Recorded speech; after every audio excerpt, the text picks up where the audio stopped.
1986 मध्ये काला केशव गँगने सरमन जडेजाचा खून केला। यानंतर संतोकबेन आणि तिचं कुटुंब त्या टोळीचं पुढचं लक्ष आहे ह्यात काही शंका नव्हती।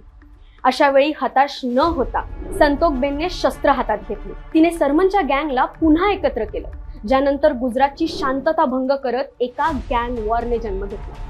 संतोकबेनने सरमनच्या खुनात सामील असलेल्या लोकांपैकी एका मागोमाग एक असे 14 लोक ठार केले। या खुनांच्या मालिकेनंतर राजकोट आणि पोरबंदर संतोकबेनचे गड मानले जाऊ लागले। सौराष्ट्राच्या प्रत्येक शहरात संतोकबेनचा दबदबा वाढू लागला। वेळेसोबत वाढत्या दहशतीमुळे संतोकबेनला संपूर्ण सौराष्ट्र गॉड मदर म्हणून ओळखू लागले। संतोकबेनचा दरारा असा होता की ज्या समोर कायदे व्यवस्था सुद्धा हिंगणी वाटू लागली। गॉड मदरची दहशत आता फक्त सौराष्ट्रापुरतीच मर्यादित नसून संपूर्ण गुजरातभर पसरली।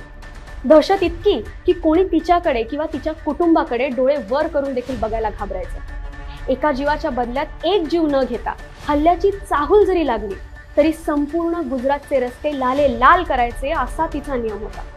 नवऱ्याच्या मृत्यूचा बदला घेतल्यानंतर संतोकबेनने इतर बेकायदेशीर धंद्यांमध्ये आपला जम बसवायला सुरुवात केली। अंडरवर्ल्डचे सगळे महत्त्वाचे कॉन्ट्रॅक्ट तिलाच मिळू लागले आणि यामुळेच इतर गँग्सशी तिचं शत्रुत्व अटळ होतं।